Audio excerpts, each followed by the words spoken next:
BEC marking scheme, WAEC rebuts private schools bias claim, and then Gender Minister calls for stronger data to improve autism services, story on page 11. New Cocoa Ball scholarship targets agricultural students, that story also on page 11. And of course, Reverend Wingam leads delegation to visit church branches in the Gambia, story there on page 20 of the Daily Graphic newspaper. Moving on to the Ghanaian Times. Water quality improves slightly, but illegal mining is still a threat. That's come from the WRC story on page 13, a picture there of Dr. Maoli Numo. And President Mahama inspires African Caribbean youth to become problem solvers. That story can be found on page 12 of the Ghanaian Times newspaper. And negotiations began on flagship water corridor project. Obuasi Sectec disturbances, headmaster battling for his life, the school closed down. That particular story on page 3 of the Ghanaian Times newspaper. And moving on to the Daily Guide newspaper. NPP NDC lock horns over democracy copter crash anniversary. That story on page 3 of the Daily Guide newspaper. Achimota Forest prayer camp fee increased to 10 Ghana cedi. Yes, and then Obuasi SHTS students beat headmaster over baby burial claims, 6 arrested. And Selina Tamaklo still caged. That's coming from Kwacho Fosu there. Yes, on all these stories and more in the Daily Guide newspaper. Yes. The Chronicle, the Spear of the Nation. IMF warns Ghana over-reliance on gold exports is very dangerous. Complete existing Accra-Kumasi highway to save lives. That's coming from the Minority. And 2 cases for trafficking 11 Nigerians. These are some of the headlines on the Chronicle newspaper. Yes. And we move on to the National Voice. We begin with democracy under attack, demo to hit Accra today to defend constitutional rule. And Dr. Sina Gerard, honored as Taj Changemaker of the Year, earns Trump Life Achievement Awards. And Bank of Ghana's gold board operations suffered $1.7 billion loss in 2025. That's coming on the IMF. Stories on page 3 and 10 of the National Voice newspaper.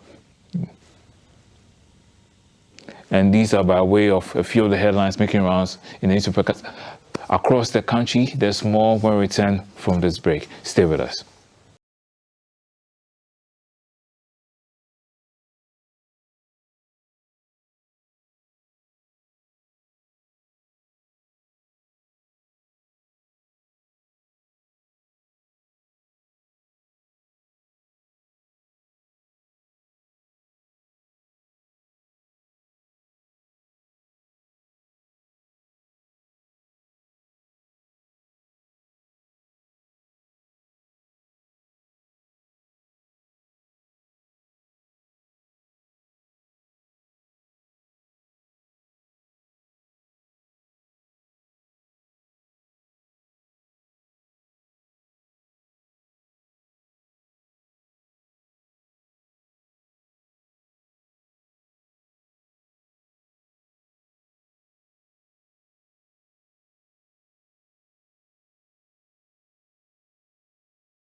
You're welcome back to the show. This is GTV Breakfast. I am Altiti Saida Sadiq. This is the Thursday edition of the headlines. And as we mentioned in our intro and in some parts of our segment today, we'll be reflecting the 8 fallen heroes that we lost in the helicopter crash a year ago.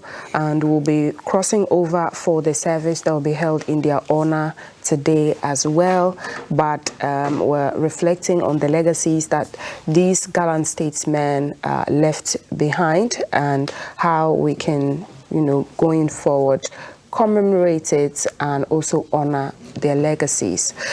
This morning at the table, my guests who will be looking at the big issues that are making the rounds, including this, who are present now, is the Northern Regional Vice Chairman for the NDC, General Amin. General, good morning. That's back to you.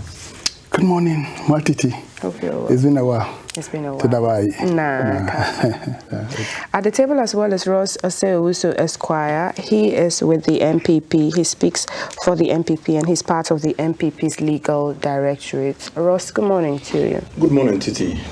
It's quite a solemn morning, General. Yeah, quite a solemn morning. And we are all mourning in remembrance of the gallant 8. And this morning, the MPP is also making a bold statement on the attempt by the John Dramani Mahamed's government to gag free speech and to, reverse the gains that we have made in our democracy. So we are going to march on the street to tell the world that democracy is being handcuffed in Ghana. Okay. At the table, and as I mentioned, as we will be reflecting the 8 fallen heroes, was just joined us as well to give us his perspective on the big issues is Mr. Hopesing Adoye. He speaks for the United Party. He's head of operations. Mr. Adoye, good morning to you. Good morning. How are you? I'm well. Hope you're well. Good. Yes, but I would like us to have a minute silence just in honor of the 8 fallen heroes just before we go into what the big issues are of today.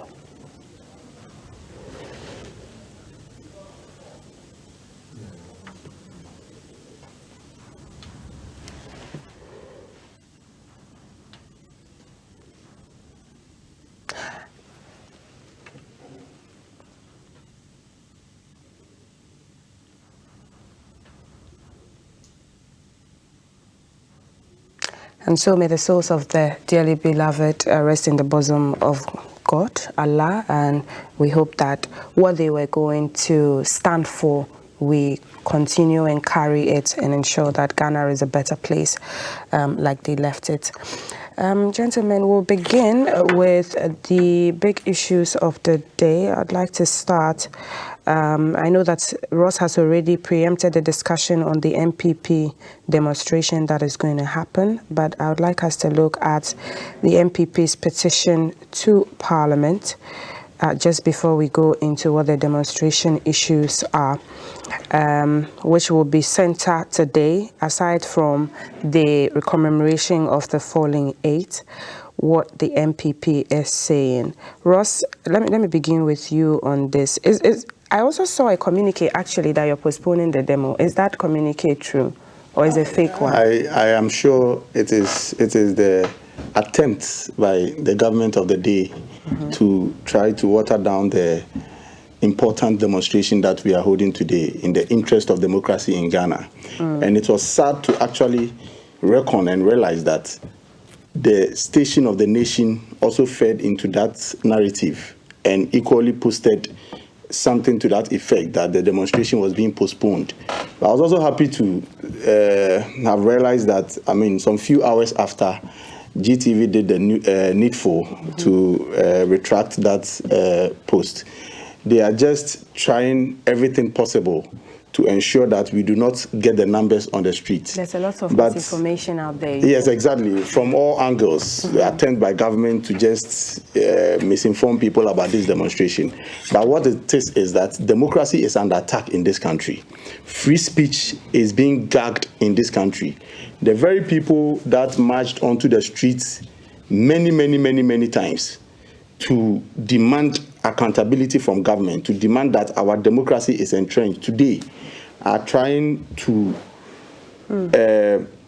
stifle dissent opinions in this country, to the extent that even yesterday, just yesterday, somebody has been arrested in Obuasi for alleged information that he's passing on regarding what the president says on 150 million issue. I don't know if you've heard it. No. Now, the president apparently was talking to somebody and he mentioned 150 million issue. Just yesterday, a journalist made a comment about that, and the person has been arrested, has been transported from Obuasi all the way to Accra to be interrogated. What did he say? No, he mentioned something to that effect on this $150 million the president mentioned. That what is the 150 million going to do? Exactly. So we are all wondering, because we heard the president mention $150 million. We don't know what it was about. And it is serious that you have a president who in the public domain mentions something like that and the cameras capture it. And we are all interested, just like the journalist is equally interested. He wants to know what that $150 million is about. Me sitting here, I don't know what that $150 million is about. Okay. So it is up to the government machinery to come and explain to us what exactly the government, the president meant. So why didn't the journalists wait for the government machinery to explain? Should we wait? Or probe no, in a democracy, should we wait? He reserves the right to always responsible to mislead people. Did you look at how if the misinformation spread that the demo had been cancelled, they would have harmed, mobilizing people. That's how harmful. No, but what is harmful about this, Multity? I'm struggling to understand the harm in this. Did the president not mention $150 million? Okay. The president did mention it. So if somebody is interrogating, he wants to know the reason for which the president mentioned $150 million. I think it is within his right as a Ghanaian to mention. And does this call for arrest? Should this call for arrest? Okay, this is what we are talking about. Sentiments are that arrest happened in your administration just 8 years ago. Of journalists as well, who also said certain things on radio. I think I don't want to interrupt, but let's situate something clear. This issue was not captured by GTV, Joy News, TV3. Private person taking a phone. The Obuasi one? Yes. Okay. President was on assignment, then private person taking the phone, having conversation with the National Security Coordinator. Okay. The private person, 154, you don't know what 154. Who is managing this country? Is it not a president? So you don't, you see, something that is wrong, He just something that is wrong, it should be wrong. What is wrong about this? What is wrong about a Ghanaian? If you are having a private conversation and someone film you and put it out. The conversation of the president is not private. Oh, please stop it. The conversation of the president is never private. Stop it. It is never private. Let me understand what Ross is trying to say. Especially then when that $150 million has to do with national money coming from the national. Where was that said? So the do you know where it was? Really? So you're telling me? Was it not on the working? You are telling me, and you are telling by extension the entire country that the president is running a private business for which he was discussing. Where was he? $150 million. Where was he? Really? Please, Ross, did you get more information about the 150 million? That was it for. And the journalist has rightly initiated that conversation in the public space. So it behoves on the president and the government machinery to come and explain to us what that $150 million is about. Allegedly doing some deals with $150 million. Nobody is alleging that. We want to know what that $150 million is about. See, Titi. President John Dramani Mahama is not running a private business. He's running the machinery of government on behalf of the good people of Ghana. All of us sitting on this table pay taxes. So when you hear the president mentioning a certain amount of money, it calls for, of course, concern among all good, well-meaning. Run private businesses. As a president, yes, he can't. He can't run private business in his capacity as a president. He can't. So when he comes on tape, on national television, everywhere, and he's mentioning money, the assumption is that the money he's mentioning is coming from the coffers of the people of Ghana. And every Ghanaian has the right to inquire where that money is coming from. Now, this guy was picked up. Was he arrested? He was brought in for investigation or inquiries. Was he arrested, like you're putting it? Of course he was arrested. He was arrested. He was called for questioning. He was arrested, behind bars. You see, this whole narrative, and This is not the first time. Because you were remember Baba Mando? Do you remember Baba? My concern is that the lawyer. you have invited the person. The police in Accra. Is it not the same police that is found in Obuasi? Okay. But it's still an the police in Accra, is it not the same police that is found in Sunyani? Is it not worrying to you, Titi, sitting here, that somebody will commit a crime, an alleged crime, because I don't even see this as a crime. Okay. And it raises concerns to the Ghana Police Service, and they want to interrogate the person. They have to move the person from Obuasi, from Sunyani, from Central Region, all the way to Accra, just to question the person. Is that what these things never happened under the MPP, Do you know who which Hosina Doye was a member. Questioning. It never. No, I'm saying that we never pick people from the regions to Accra to be doing this thing on this flimsy reasons. All right, that didn't happen. I mean, what is that? Okay. We will not allow Titi. Journalists may have been picked up, but we were not picking people from the regions and driving them all the way on our bad roads on the Accra Kumasi road, all the way to Accra to be interrogated. We will not allow that. For your party, which is a punishment of these people. Okay. It's an attempt to shut them up, to keep quiet, and to stifle free speech, and we are not going to allow that. All right, I'll let you have your take. That's your take, but I have to cross over. Mr. Doye, I have to cross over live and come. They are the Supreme Court right now. Myself, I'm a living testimony. I sat on Accra FM. We were having a discussion, and I said what I did to help the 2016 victory. I was instructed, police were instructed. They picked me, handcuffed me, put me in ministry's police cells. The next day, we went to court. I went to court over 1 year. Wow. You sit here and say what? You cross over and come. Okay. I will give you names and people who are arrested under MPP. Let me cross over. I know you and General Amina Ichi, but Alan is at the Supreme Court where the demonstration is kicking off, the MPP demonstration over free speech and dissent. Hello, Alan. Good morning to you. What are the scenes looking like this morning?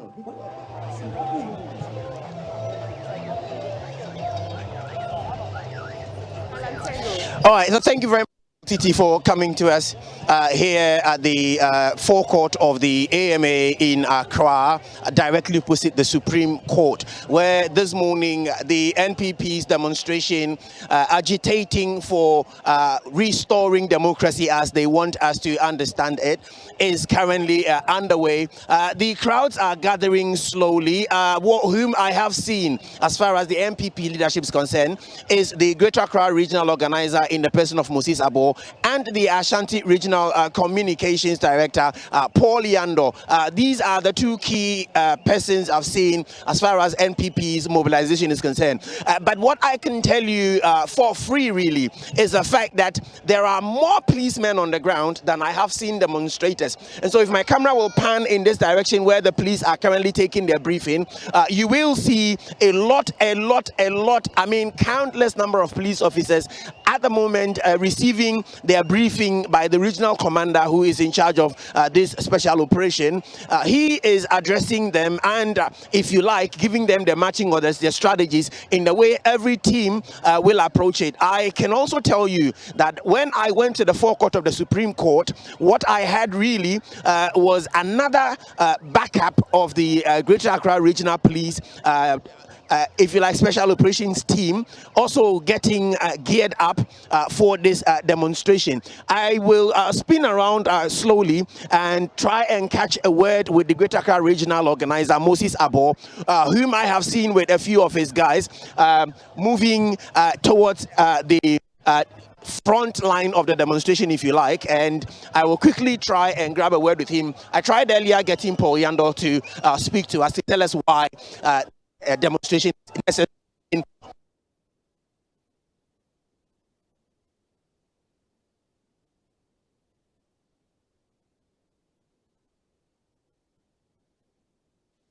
Moses Abo, to see if he would share his view on the demonstration with us.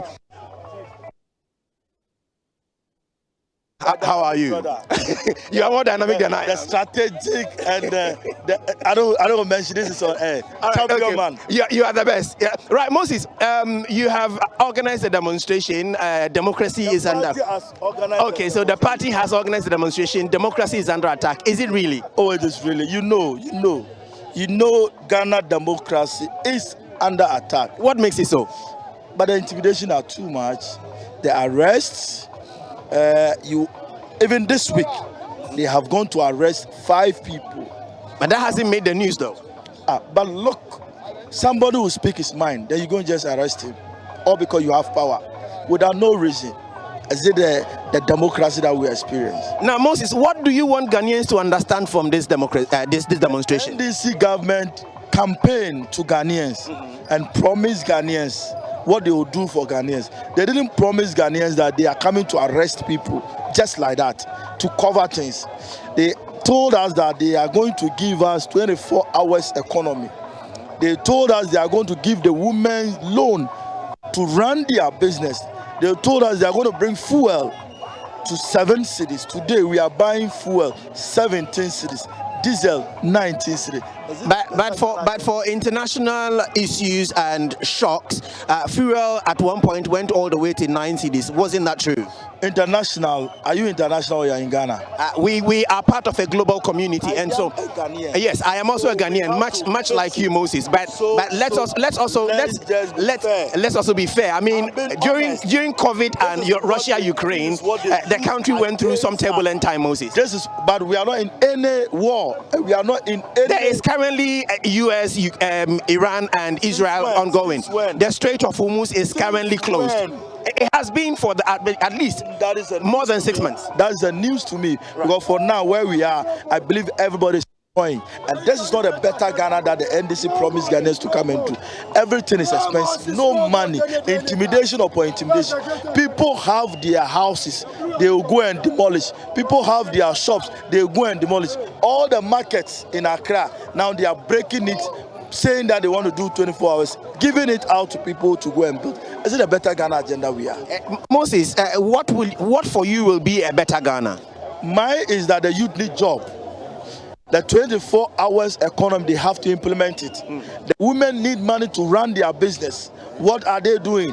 The akoko and kitty that they promised to give. Where is it?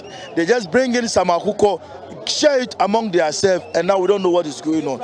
And now they are only arresting people left and right. But Moses, a 24-hour economy is not a day's event. It's a process, and so it must start from somewhere. Hasn't it started? They said they are going to fix it. Nana Akufo-Addo told Ghanaians that when I come, I'm going to do free SHS, and he did it.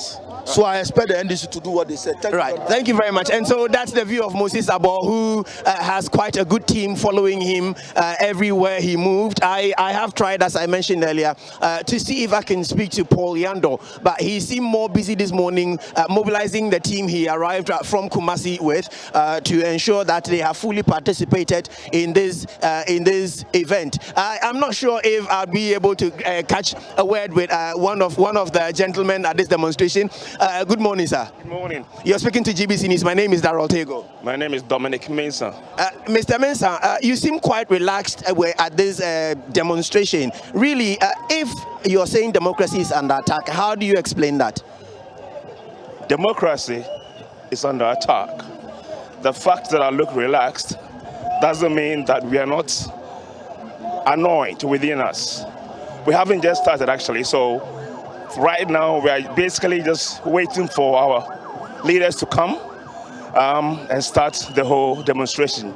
That is why we are quiet and looking relaxed right now. Now, what do you want Ghanaians to take home from this democracies and attack demonstration? We cannot be taken for granted. How have you been taken for granted? The president is supervising a very unpatriotic situation in the country. Look, people are being arrested left, right, center just for speaking up about what is going on in the country. Mr. Mensah, I'm sorry to interrupt you, but if you say people are being arrested for speaking up, let me give you a few examples and tell me if they've been arrested. Okay. So, a very vociferous member of your party, Mr. Edward Miracles Abuaji, speaks every day and he has not been arrested. I hear Salam Mustafa speak and he has not been arrested. I hear Moses Abos speak and he has not been arrested. Is it your claim that they are not being arrested because they are frontliners, or that the people who are speaking and are being arrested are downright insulting? Miracles Abuaji has been targeted. He has been targeted because he speaks up. All those people that you spoke about right now, we know for sure that are being monitored by the police and other agencies. We are very much aware of what is going on in the country. What we are here doing is not we are not here to joke. We are here to send a message to the president and Ghanaians that we don't like what is going on in the country, and we will not just sit down and watch people do what they want to do. How do you respond to people who say you are overreacting and perhaps you are not necessarily paying attention to the mood of the nation? No, we are not overreacting. If it was the NDC who were in a position by now, I'm sure the whole country will be in chaos. We are actually relaxed, like you said from the beginning. We are relaxed, but we want to send a message that we cannot be taken for granted. That's right, Mr. Mensah, I'm grateful. Thank you very much for speaking to us. I'm not sure what it is, but there seems to be some chaos currently erupting among the members who are here for the demonstration. There seem to be two different factions, and you have those in the white cap and those in the black caps. Whatever caused the exchange of punches, I am unable to say, but we seem to have two different groups here, those in the white caps and those in the black caps, and that is even just the start of this morning's demonstration. We're still on the ground monitoring MLTT. If anything else should come up, we'll quickly revert to you in the studio. But in the absence of anything else, MLTT, I'll hand back to you in the studio to continue with our line of production this morning. But viewers, you are watching live feed from the front line of the Democracy Under Attack demonstration organized by the NPP to send a message, as they say, to Ghanaians that they are being arrested left, right, center. My name is Darrell Alantego, coming to you live from the forecourt of the Supreme Court, or from the forecourt of the AMA, directly opposite the Supreme Court of Accra. Thank you very much, Multiti. You may take over. Those live scenes, and it seems to be ending on a chaotic note with, as Alan mentioned, people clothed in black. I'm seeing patriotic soldiers. I don't know who they are. We'll get better information from Alan as he's on the ground picking up intel in an altercation with another group of people. That is the Supreme Court in Accra, opposite the AMA headquarters, where the NPP is on the demonstration of democracy under attack and dissent, free speech and dissent under attack. Ross, do you know the group of people that were there? The soldiers, do you know who they are? From the footages, of course, I cannot immediately put names to any face there, but obviously these are members of the New Patriotic Party and members that believes that this demonstration ought to happen. Because mind you, it's not only New Patriotic Party that is there. The PNP is also participating in this. PNP has only one member. And every other well-meaning Ghanaian that believes that the cause of democracy must be protected finds him or herself at the venue. So the NDC shouldn't think that they can create some sort of confusion among our rank and file just to disturb this democracy, this protest. And already you've seen the numbers that are massing up. And I can assure you that more numbers will be added to the numbers we are currently seeing. And it is going to make a very bold statement. This demonstration will make a very bold statement today that our democracy must be protected. What does the petition presenting it to the Supreme Court and then to the Jubilee House seek to do? Of course, the Supreme Court is the gatekeepers of our democracy, you understand? When you put executive and the legislature aside, it is the judiciary that, of course, man and protects the democracy that we are currently pursuing. Right. And it is important that we present a petition to them so that they will know what is going on in this country if they are not aware. Because of course, when all is said and done, it is the judiciary we run to. Right. So there is a need for them to have the petition. And of course, we'll go to the presidency. Maybe President John Dramani Mahama is sleeping and is not aware of what is happening. So we'll bring all those issues that is affecting our democracy to his knowledge for him to be aware of what is going on in this country. So you agree to sentiments that that these arrests could be made without his knowledge and that he's not the one instructing? Yes, and that is even more dangerous. Titi, that is even more dangerous, that you become a president of a country and the people that you have appointed into positions of power and positions of trust are doing things that you sit there as president and you are not aware. Some of the things I clearly concede may not have come to his attention. It's interesting because, so I want to understand, is it that it happened in your administration, but you're not happy that it's happening now? But the scale, the scale we are witnessing today is monumental. It is unprecedented. That somebody sits and you insult the president and you are arrested. Really? President John Dramani Mahama himself. See, let me tell you something. From your administration, they didn't insult the president. Let me tell you something. If you insult a president, is it a crime?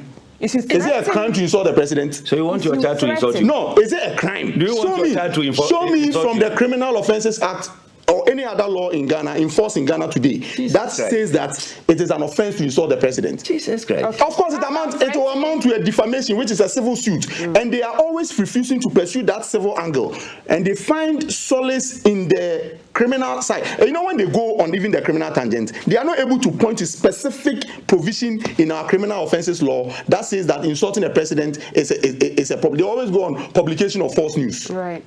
Just to make a case. But we are telling them that the business of government is far more serious than arresting these little boys and girls who go on social media to make comments. Come on. See, we live in a country. Motiti, we live in a country where flooding is an issue. Flood is killing 40 people. 40 of our compatriots, our countrymen and women, and we are not doing anything about this, and we go around insulting, arresting people who insult the president. Mr. Adoye? It's just unfortunate that we sit on national television and then make this statement. Most of the schools are on vacation. Kids are watching us this morning. And do we want our kids to be insulting elderly?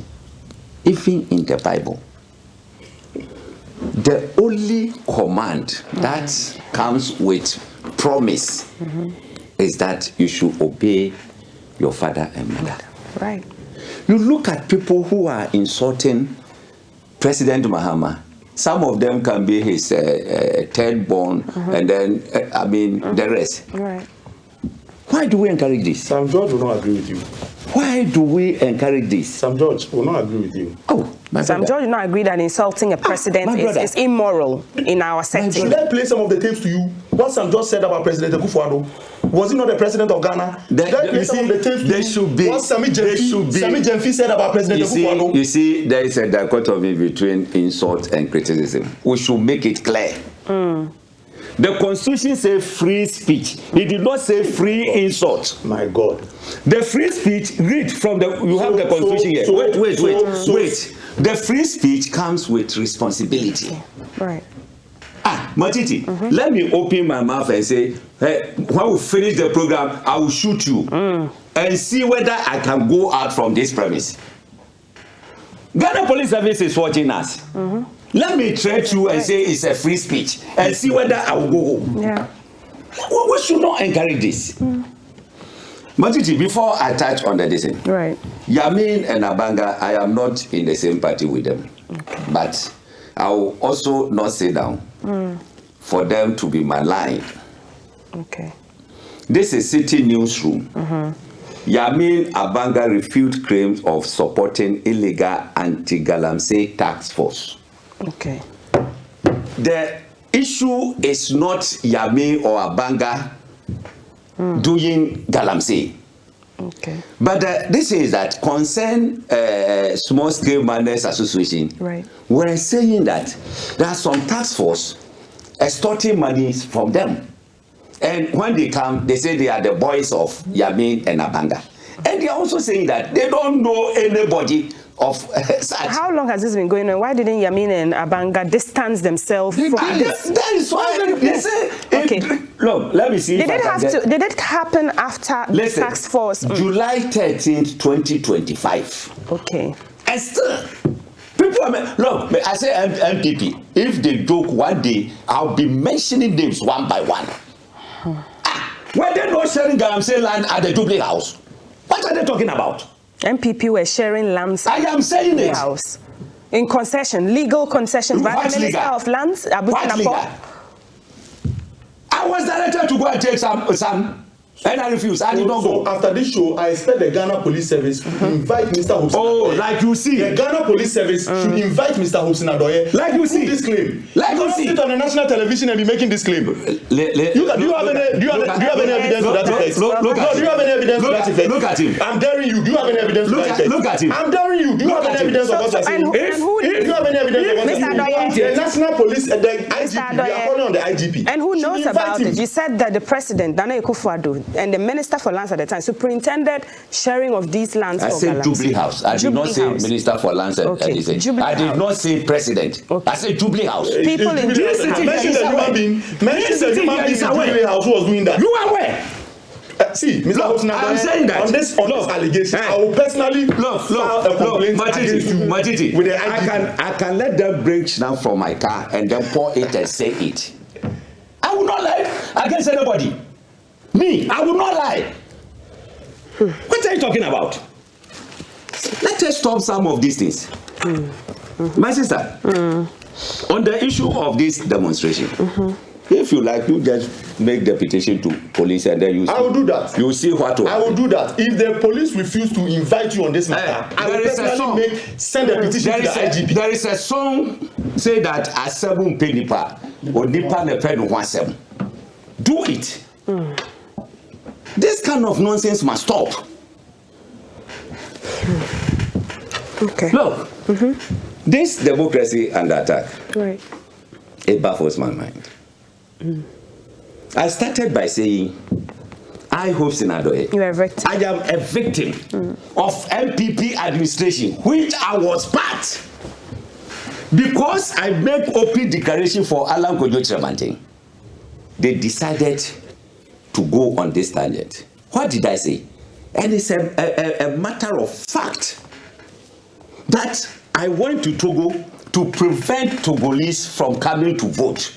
And that particular year, 2016, the voter turnout in voter region was very low. That gave MPP the opportunity to win power. Okay. This is the statement. When I was going there, where were you? Where were the national executives? Where were the regional executives? I took it upon myself. And I was handcuffed, pulled in cells. And the investigations concluded that was because of that statement. That the statement. Ask me, I said everything. I said yes.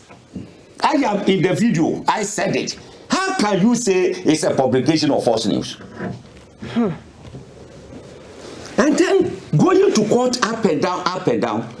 Thank President Mahama administration. I went to Attorney General's office. I said, this case. So they wrote to the police that bring the evidence so that we can anytime you go, the docket is at the Attorney General. Look, I spoke to Godfred Odami several times. Hey, testing him. He didn't mind me until February 2025. Then he called me. Who is this? I said, who is this? You don't have my number. You know, I am going to talk to them so that you are not in office. You are now going to talk to them. So, Dr. Ajini Sremsai, God bless you. So they discontinued the case. Police couldn't provide evidence. So you see, and that's what you will say. So you don't think this is witch hunting, Ross? Is this not Ross? Why not? Ross? So we understand why. Is this not witch hunting? I am very grateful. Ross, I am very grateful. Ross, this is not witch hunting. What he has described clearly is not what you. Police should bring evidence and no evidence. Or dissent under attack. As we sit here, do we have any capacity to verify whatever he's saying? Has he produced any document? Has he produced any document to the? Of course, you are not the only person the court has discharged. The court has discharged so many people that are speaking for the NDC. So you say that are in favor of the NDC. And I'm saying that I don't understand why you sit on TV day in, day out to defend the NDC. Ross, so you mean no problem. Having this continue. So you're a beneficiary of the series of non-prosecution. The court is doing the bidding of the NDC. The court is doing the bidding of the NDC. He's a beneficiary of the selective justice that we're talking about. Time. This is the reason why we are marching on the street today. It's my time. You see, look, if you go this tangent, I will face you the same. Are you getting it? I didn't say it. We are not in this country to witness that your barbaric and then uncouth administration. How can you put me before court from May 2024 till the time you left office without providing evidence for the court to continue the case? And you are telling me I'm a beneficiary of non-prosecution. Are you not ashamed of yourself? Are you not ashamed? My sister, this democracy under attack, they should be ashamed of themselves. Those who are organizing, are they not critics of this government? That's Nanabi be arrested. Even you, who was a board chairman of a National Buffer Store, imported an expired rice to our schools. You are working free. Nobody has arrested you. And you say what? You being the deputy executive secretary at National Service Secretariat, where this ghost name started, you are working free. Nobody has arrested you. And you are saying what? They should not anoint us in this country. They should not. No. Under MPP, between 2017 and 2024, you know a gentleman called Bobby Ansa. He works with Accra FM. Yes, I know Bobby.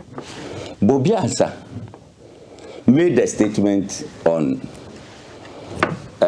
presidential private jet that people, the wife and then second lady and their children, they use it to travel to London, which was a fact. At times you go to Kumasi, presidential jet will be parked there. Hey, is president here? They say no, second lady is here. Are you getting it? Okay. It's a factual statement. He was arrested. He was arrested. Look, you let me deal with only the journalists and then come back. A guy called Latif Idrisu, Joy News. Yeah. He was assaulted seriously for covering a program. Yeah. Someone called Ahmed Hussein Swali, he was murdered under their time. You know Manasseh Azuri? He fled. His life was under a threat that. I hope you also give me an opportunity. You finish. You finish. General Amin has not even talked. You finish. You speaking for one. Take your time for me. It's a platform to educate. He processed this in. When we came back, yes, you came back again. A double time. So keep quiet and let me talk. Manasseh Azuri, if you know David Tamagro, editor of WhatsApp News. Okay. Just some publication, he was arrested. You know Noah, that means Radio Adan. You know how they bullied him, how he was maltreated, arrested and put to death. Look, several journalists in this country, you know, Fiapugua, talking about this, they beat. I mean, he was beaten. Journalists covering programs were assaulted in this country. Look, let me take you to what they are doing now, the demonstration. You know a group called Democracy Hub. Right. They decided to demonstrate against Galamsey under their time. One particular day, over 50 people were arrested and put to cells. 50 people. One day. You know another group called Julobi? When they demonstrated that they were going to petition the president, they said no way, they don't have any right to come close to Jubilee House. They were beaten and arrested. Today they are going to Jubilee House. They've opened the doors for them. Come. You come and compare your rule to today's rule. What are you talking about? Okay. What are you talking about? When we had King Nebuchadnezzar, who will not listen to anybody, and then the king will say, "Nana yenkamasem."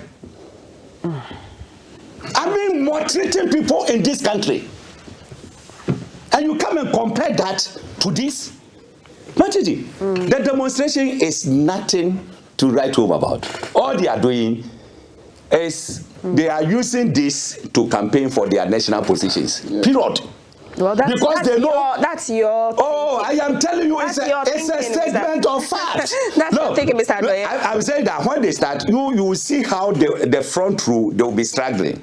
They are leaders of the party. You obviously expect that Nana B, who is leading this, will be there. Nana B has been the youth organizer, national organizer. It's a abysmal performance. We become the national organizer, and let's take it from First Republic to this Fourth Republic. Huh? The shameful defeat in the history of Ghana is when he was national organizer. And you are coming to say what? Okay. Look, you see, your reporter said Kumasi people have just arrived. Yes. This demonstration is the whole Ghana. Voter people are coming, Central, Western, all of them. Okay. Bro, all of them are coming. Right. Are you getting it? And how did they get money? They come and sit here and say there is no money in the system. Do you know minimum 3 million Ghana cedis, which is 30 billion OCDs, to organize this demonstration. All right, Mr. Adoye. And people are going to use it as a cash cow. Thank you. General Amin, I'll give you your time now. So, good morning to our cherished viewers. And then we already spoke about the unfortunate incident that happened about a year ago.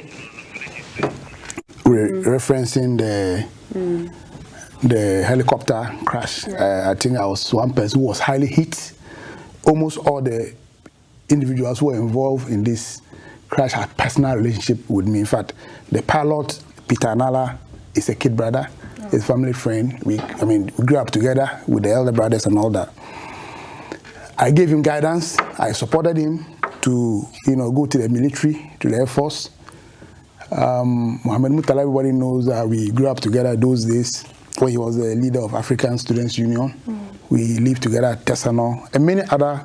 But when I got to Accra to find a place to stay, it was Alhaji Muniru who rented and paid for a place for me. Yeah, before even the general election. So if there's anybody apart from the immediate family who was directly hit by this unfortunate incident. And so I have seen today to be a day of reflection, a day Ghanaians must do self-introspection. Right. And then we continue to fight what they stood for.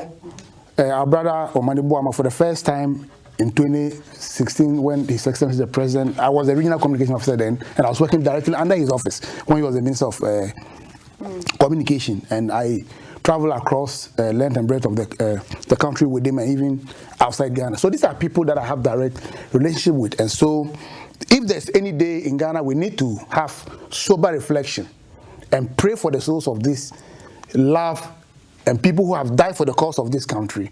That should have been today. Unfortunately, the MPP have not had these elderly people in their party, excuse me, in quote, elderly people in their party, because a party that would struggle to put this country on its toes, an opposition that is seen as a responsible opposition, would have led this. Even if there was going to be demonstration today, it would have been in support for the fight against Galamsey, not to talk about free speech, a speech that they had 8 years in this country. And we all saw my brother had taken the sail out of my wings when he enumerated the number of people who had gone through the process of being attacked. Personally, even me, my house was ransacked during their time. I was searched badly.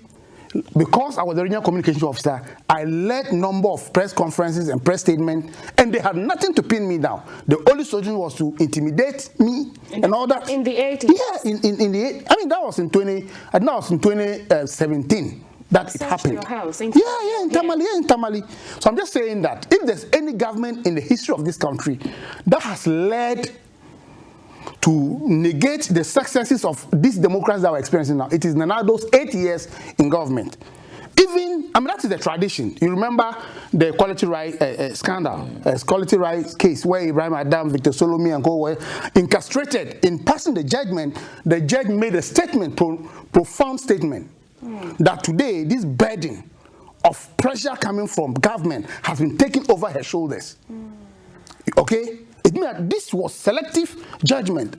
And Church Shugada, who was seen as the elder of the NDC, who at the formation stage had made a lot of legal support to the party. We all saw what happened. And so for the MPP to use today and marching on the streets of Accra in the name of an attack of democracy, I will just say that it is much ado about nothing.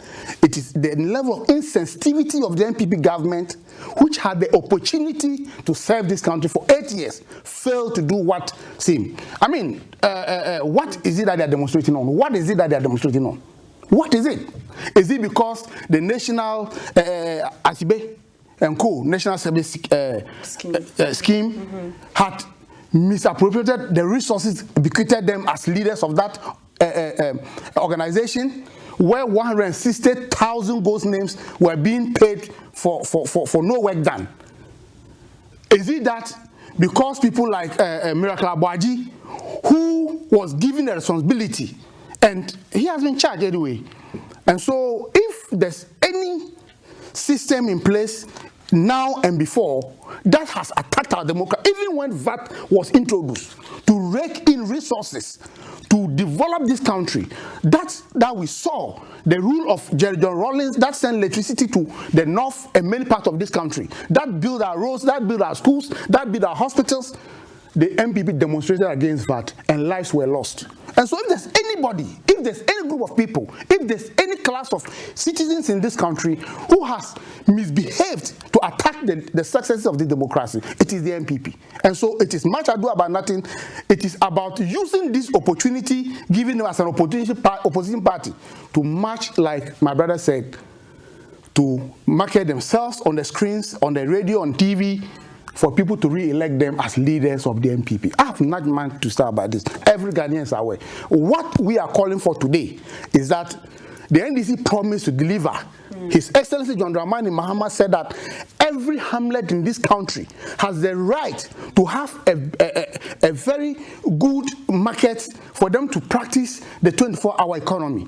Every single market, there's no selective justice. Every district in this country has been given the opportunity to have a market, so that my sisters who come to Accra to do Kayaye would not come to Accra to do Kayaye. Some of them are you understand? Yeah, so that's why in 8 years they did nothing. But then what is more replaced? What is more a priority than building? What do you call it?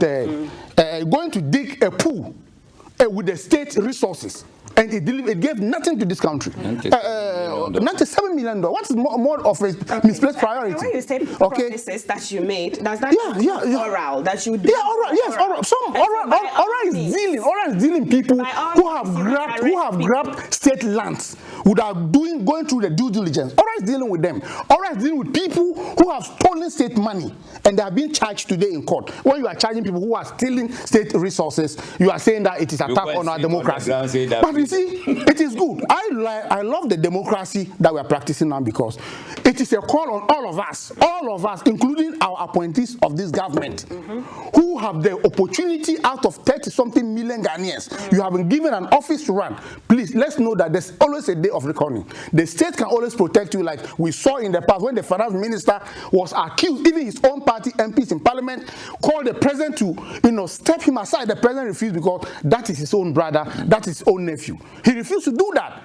But there has been a day of reckoning where people like Miracle Abuaji, who can run their mouth anyhow, and they have why he's been arrested. That's what I'm talking about. If you're talking about freedom of speech, he has run his mouth anyhow. Nobody has arrested him based on the fact that Miracle Abuaji has made a statement against the governor of the statement. I mean, the president.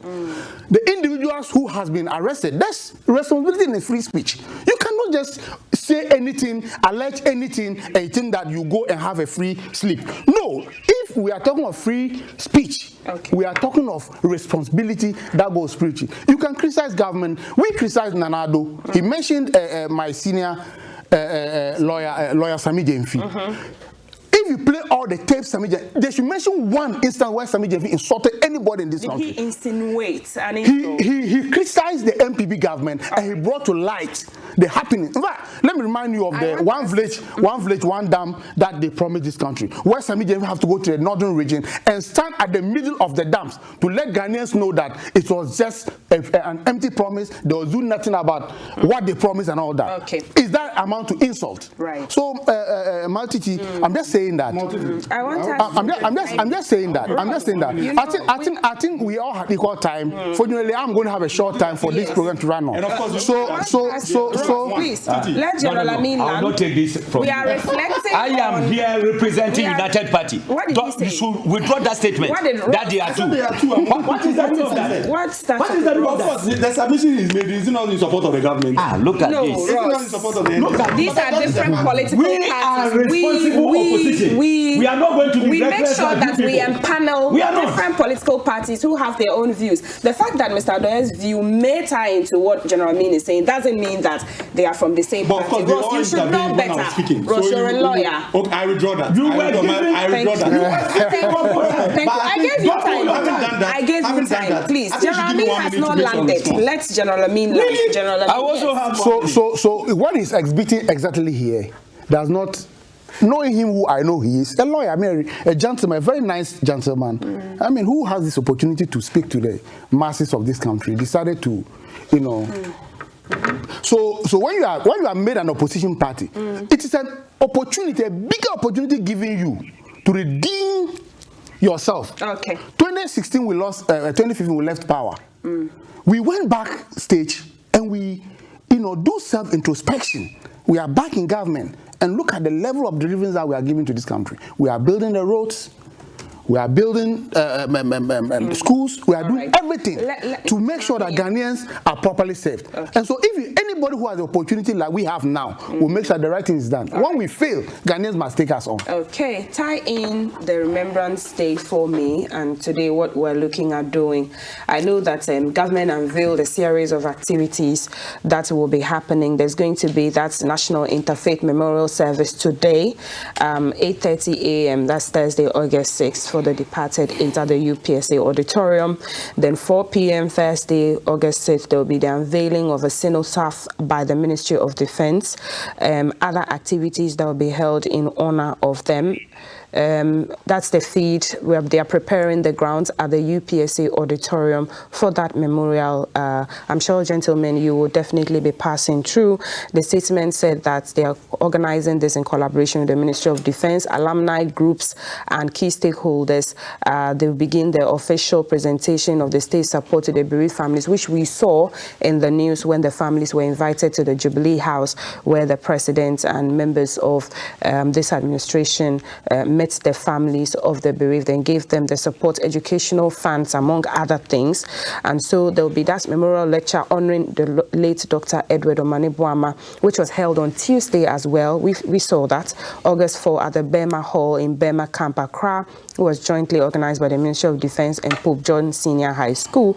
Then today we'll have the Interfaith Memorial that will happen later in the afternoon, unveiling the memorial cenotaph, and conclude the anniversary. The government has called for massive humanitarian response through the Service to the Soul nationwide blood donation drive. Tomorrow, there will be, on Saturday, I beg your pardon, there will be a blood donation drive on August 8th, and the donation aims to restock our blood banks and save lives in honor of the deceased, taking place at the District Regional Teaching Hospitals, 37 Military Hospital in Accra. If you're watching us and you want to donate in honor of the 8 fallen heroes, go to 37 Military Hospital, any regional Tamale Teaching Hospital, District Hospital, designated health centers, and say that you're here to donate on behalf of the fallen 8. The loss of these 8 noble individuals remains a deeply painful chapter in our nation's history. However, their spirit of dedication to duty must continue to inspire us all, is what Mr. Felix Kwachio Ofosu said in that statement outlining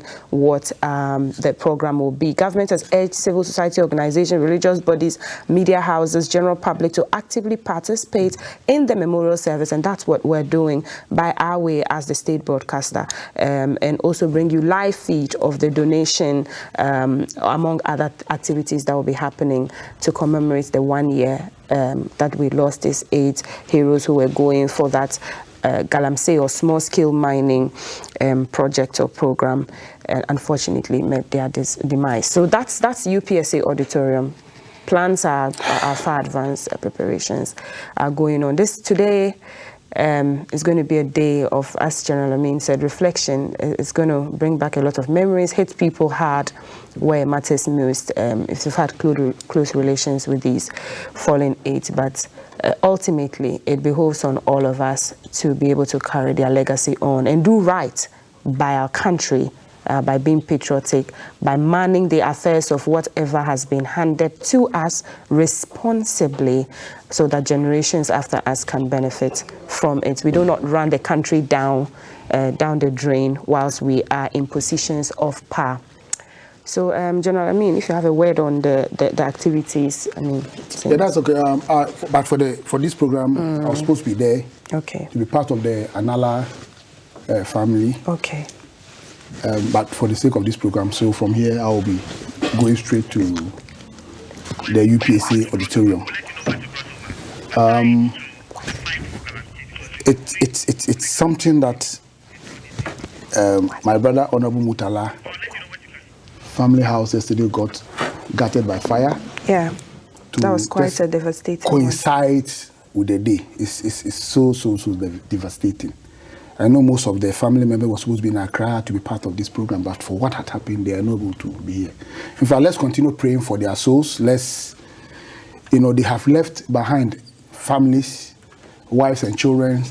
We need to, support them. Government effort has already been seen out there. Government has, from the day it happened till now, government has been very, very supportive of the families. And I just think that the friends and relations will continue to support government to make sure that the right things are done. Whatever they have left behind, it will be properly protected, and then whatever the family would have been enjoying as a result of their being alive will still be realized even as they are gone. In serving this country, it resulted to what happened, and so it is something all of us must continue to pray for them. Are we proud of where we have gotten to in the fight for this? The recent conversations was the nanotechnology to use it to clean the water, which is very expensive. The EPA boss has told us, and so where are we? This was why they died. The fight against Galamsey is not going to be a 9-day wonder. It is more devastating than what we see in the media. When you get to the communities, what is happening there, it is serious. Yesterday, Shamfan machine exploded in Abosso or so. It's serious. Even the focus is just in the Western region and part of East region and all those things. When you go to the North now, the Upper East region, it is serious. Where there's poverty already. You will see the Chinese everywhere. When you go to Dollar Power around Bole, the borders towards Bamboy and all those Dollar Power and all those areas, it is serious. In fact, the issue of Galamsey is bigger than what we are discussing now. And where's Naimos? When we want to play politics with this, we are all going to be consumed. But where's Naimos? So that is it. That's what I'm saying. It's not a 9 days wonder. It's not something you can go fight today and get the result tomorrow. You need to put a lot of resources and effort, and everybody must come on board. So that this, because look, the traditional authority is being compromised. Some of opinion leaders are being compromised in all this fight. And so we all have to put our hands on deck to make sure that this fight against how committed is this administration? Yeah, the members of its government, for the first time, have been mentioned. For the first time, DCs. well, so these are issues that we need to investigate.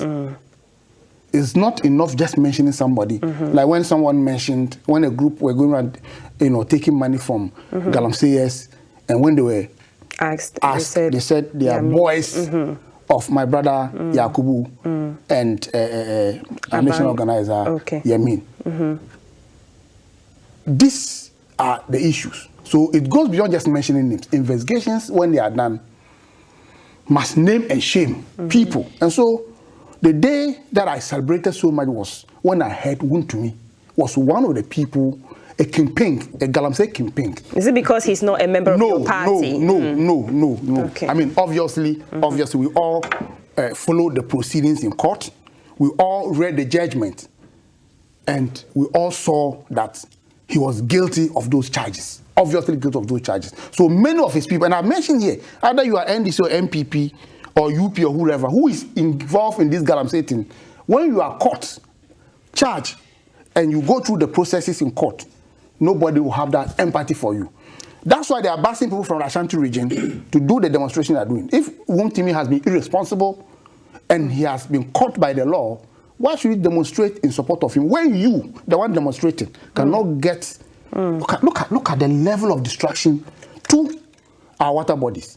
And those organizations, some of them. The organizers of this demonstration. Some of them. Yeah, so I mean, these are allegations. The hypocrisy. I can mention one person. When we mention names, we'll provide evidence and the investigation. Okay, are the police aware? Under his government, is the police aware? Were bent. So the police is aware. They are investigating here. Why not? All right. Yeah. All right, so that is it. Okay. That is it. Let me bring in Ross. This problem did not start with this administration. We all agree that before the fallen 8 died, Galamsey was there. Operation Vanguard, Operation Halt, Operation Galamstop. We have tried them, different. What's going to be different? Or what do you feel should be different? Titi, let me sound this question. If Madam Kejimfua is listening to Mr. Hobson Addo, I think she should instruct her lawyers to do the needful immediately by this afternoon. It's simple. The publications are there. But again, police statements verifying. It's verifiable. So who doesn't know? So let's understand, Mr. Doye. So who doesn't know? Go ahead, Ross. He's a lawyer. So I have the platform. I understand the frustration of my brother sitting here. In their time in opposition, I'm not frustrated in any way. When we were, I'm not frustrated. When we were, that's his understanding. Okay, that's okay. So when we were busy fighting Galamsey, they sat in opposition to tell us to institute a state of emergency. Now they are in power. We have 8 gallant men of our compatriots dying because of the fight against illegal mining. Yeah. It is very sad. And I keep saying, every time I have opportunity on any platform regarding this matter, this issue of the 8 who died in the course of working towards stopping this illegal mining remains a dark spot in our national life. And for the foreseeable future, anytime illegal mining is mentioned, their names will always be mentioned because they fight for a very good cause. The least the NDC can do under the administration is to make sure that by the time they are leaving office on 7 January 2029, they would have stopped this menace. Because this is why they died for. And they should work towards stopping it. Is it for you? Is it possible to end Galamsey in a year or 2? They felt it was possible to end it when they were in opposition. What has changed? What has changed? And I don't know why President John Dramani Mahama, knowing that this has become an existential problem and it is even becoming worse under his administration, is refusing to implement the state of emergency that he advocated for. What has changed? What are the dynamics they are seeing now that they cannot implement this state of emergency? It is because they are complicit in this activity. Government is complicit. I'm telling you, the national headquarters of the NDC is known to be a Galamsey site. I am telling you, the national headquarters of the NDC is a Galamsey site. Where so they are what? Sharing Galamsey? You want me to mention the names again? Mention the names. But you yourself, you have mentioned the names. So I'm telling you, of course, is Joseph Yamin not your national organizer? Okay, I thought but that is what he is saying. That is what, when they mention the national organizer, allow me to Jemfo is not under investigation. She is not under investigation for illegal Galamsey. Please. See, this is what I keep complaining of. This is what I keep complaining of. The chief of staff doing was supervising. This is what you see what they are doing. This is what I complain of. The chief of staff, the head of administration, at the presidency. They want you see, when they do this, and I repeat, Titi, you don't understand. This is not fair. General Amin, I kept quiet throughout your submission. You are distracting his submission, and it's into. No, but if he's misleading our listeners, we should allow him to mislead them. So you, all the things you said here, do you think I agreed with you? Okay. Do you think the people of Ghana agrees with you?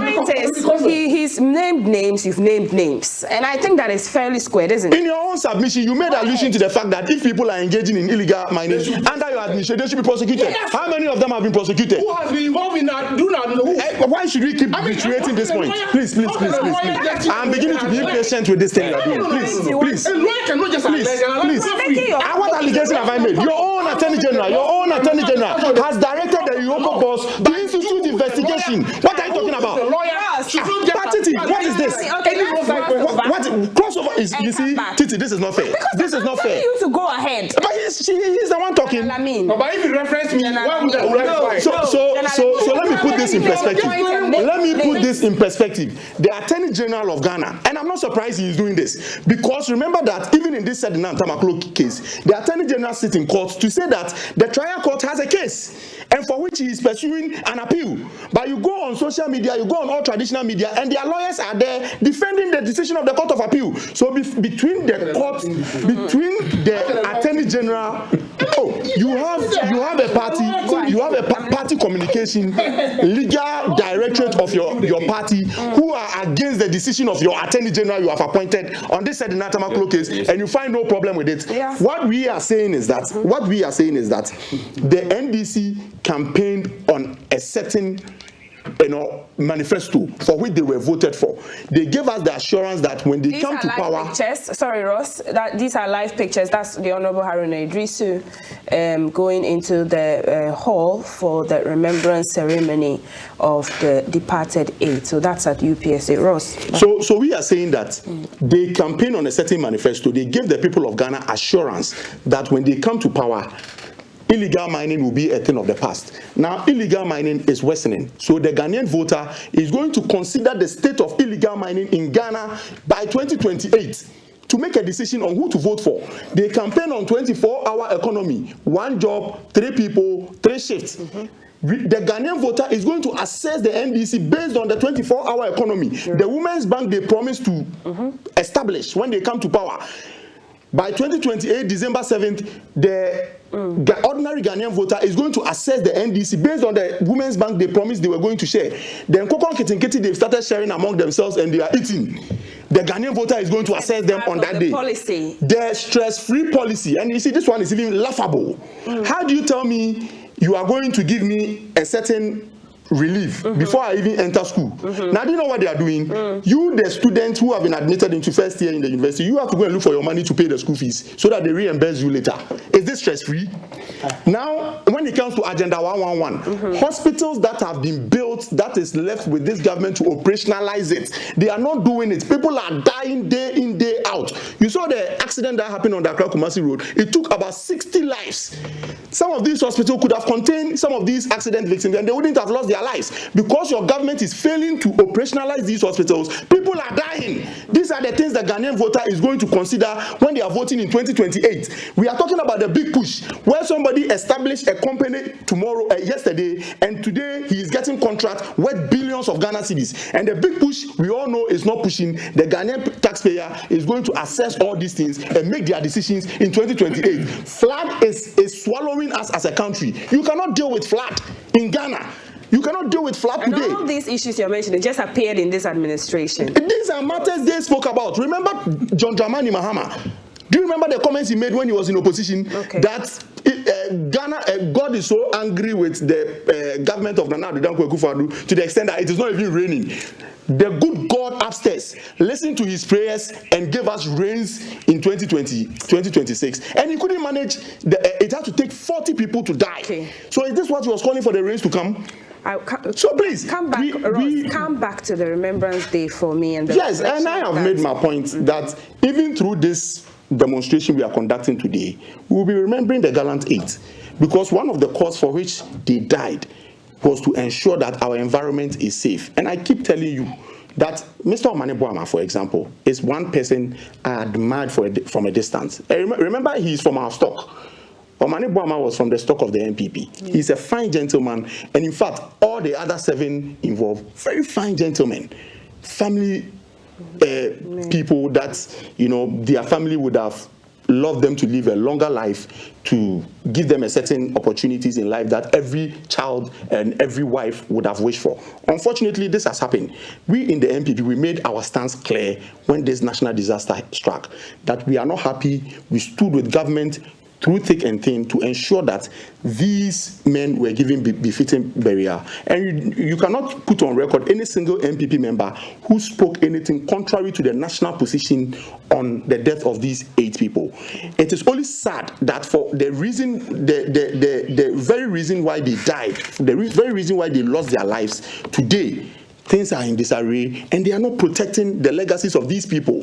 We will urge the government of John Dramani Mahama, let the death of these 8 people be meaningful. All right. Let their families know that they died for a worthy cause. Okay, and the man who was leading that, you know, whatever was going to happen where they were flying to, and he narrowly escaped the helicopter crash, is the one who was just entering, the Minister for Lands and Natural Resources, Ama Kofi Boah, joining the dignitaries there. We're crossing over for Rand Lottery, and we're back with the spirited discussions on the headlines and the Remembrance Day for the fallen 8. Stay with us.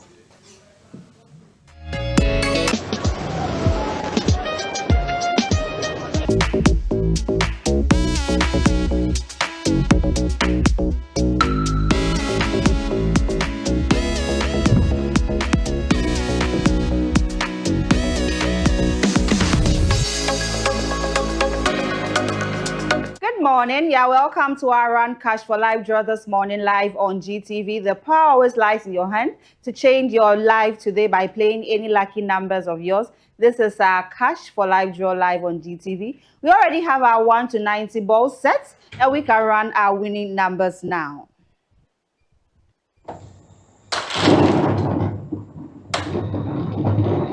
I would invite our first volunteer to help us draw the first winning number. Can we have our first finger?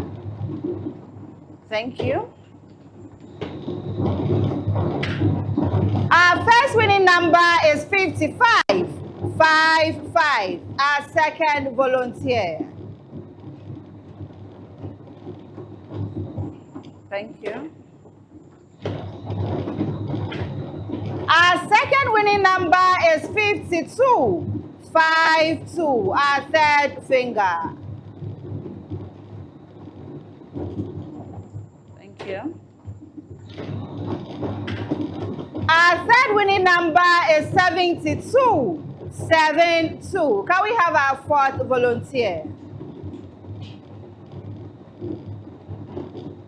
Thank you. Our fourth winning number is 15. 15. Can we have our final finger draw, our fifth winning number? Thank you. Our fifth winning number is 2. Single 2. The winning numbers for our Run Cash for Life draw are 55. 55. 52. 52. 72, 72, 15, 1, 5, and 2, single 2. The winning numbers again, 55, 55, 52, 52, 72, 72, 15, 1, 5, and 2, single 2.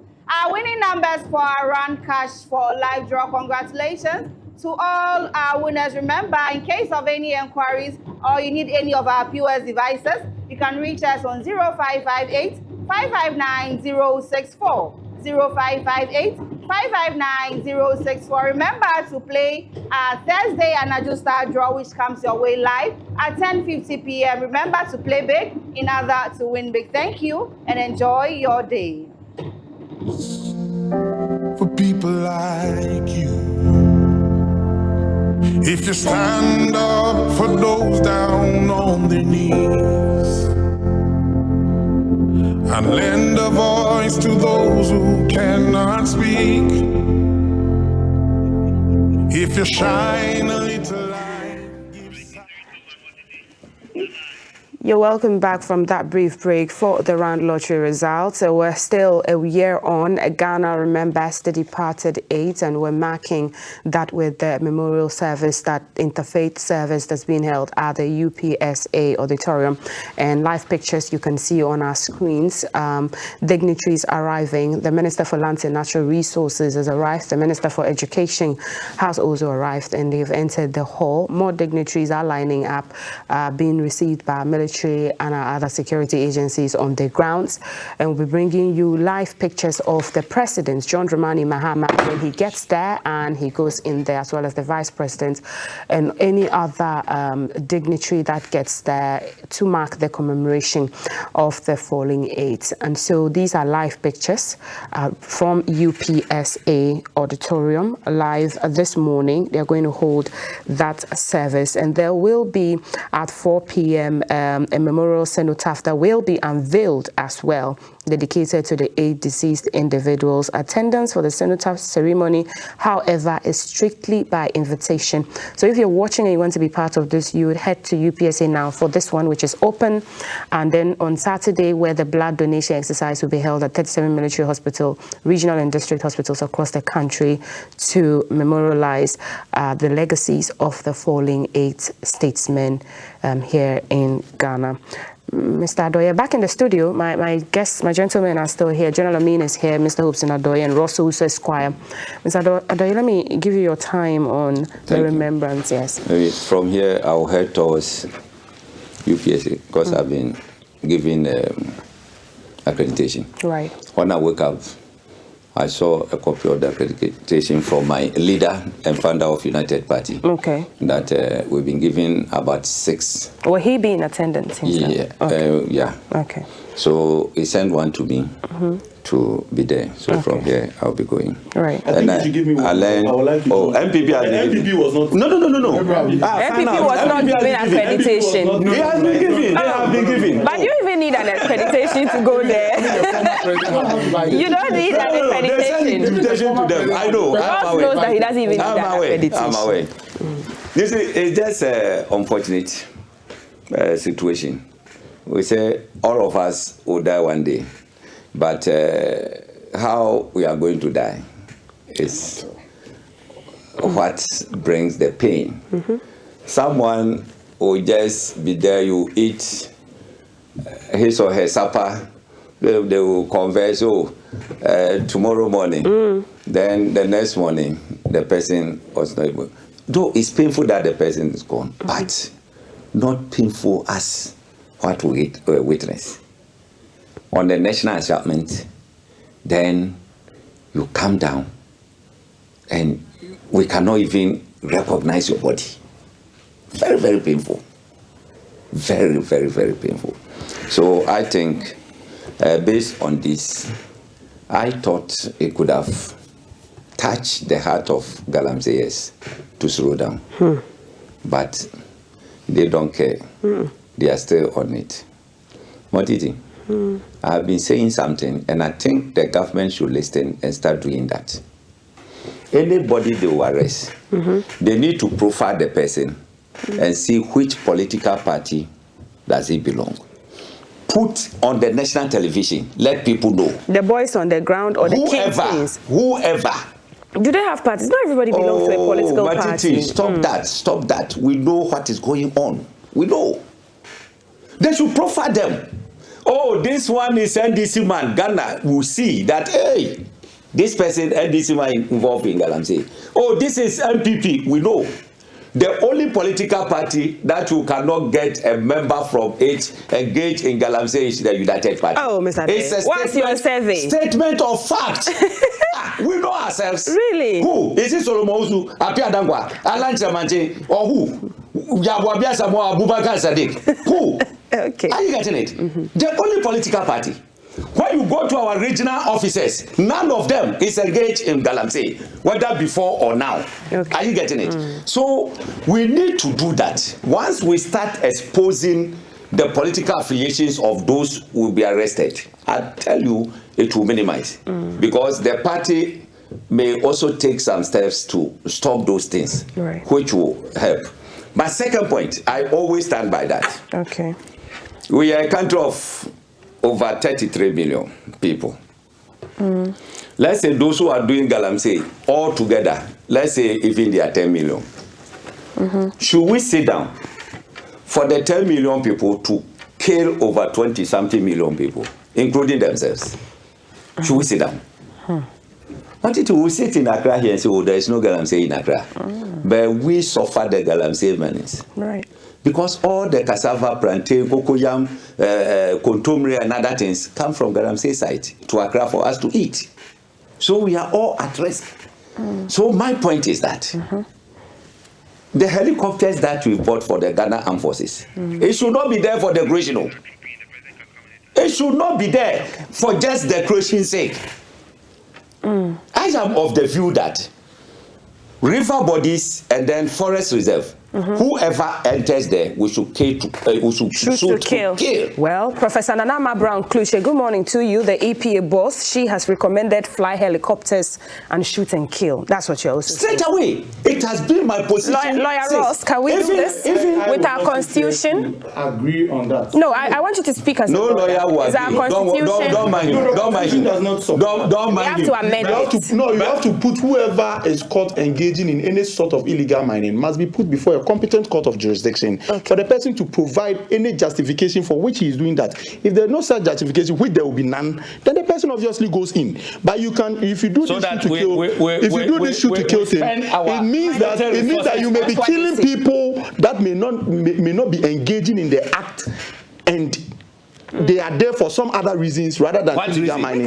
And you, what reason? No, but you are doing forest reserve, shooting to kill. How am I going to investigate? What are you going to do? You have already killed the person. What are you going to investigate for? No lawyer will sit down and say, I endorse shoot to kill. That one you should know. But that is the way to go. If we really want to end Galamsey, look, go to China and then attempt to just use a cutlass to dig a hole in any river that is there. They will kill you. They will not put you in jail. They will kill you. You know, corruption in China is first degree felony. Once you are convicted, they shoot you and kill you. Wow. Don't you know? You are a lawyer. In China, corruption, they shoot you and kill you. So they are a shining example of democracy. That's what we want to do. So because of that, check the rate of corruption in China. You check. Are you getting it? Right. Here, people will steal. They will loot. They'll kill a lot of people. When no, I am not saying we should kill in corruption yet. I'm not saying that. When people loot and then they are invited for questioning, these people, they are mass. Free him, free him. Democracy is under attack. This is what you people are doing. I say a time will come.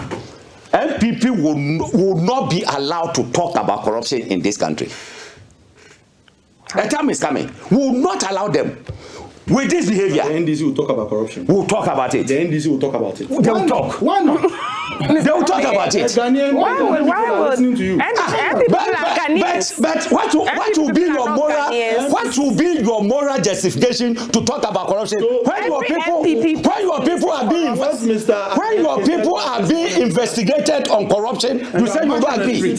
You say we will not agree. NDC people are saints. Are you getting it? Innocent or proven guilty. Is that not what the case is? So allow the process to go. Who to me was invited, a whole minority went there on the street of Accra in front of Yoko. They sat on floor a noble position, a member of parliament.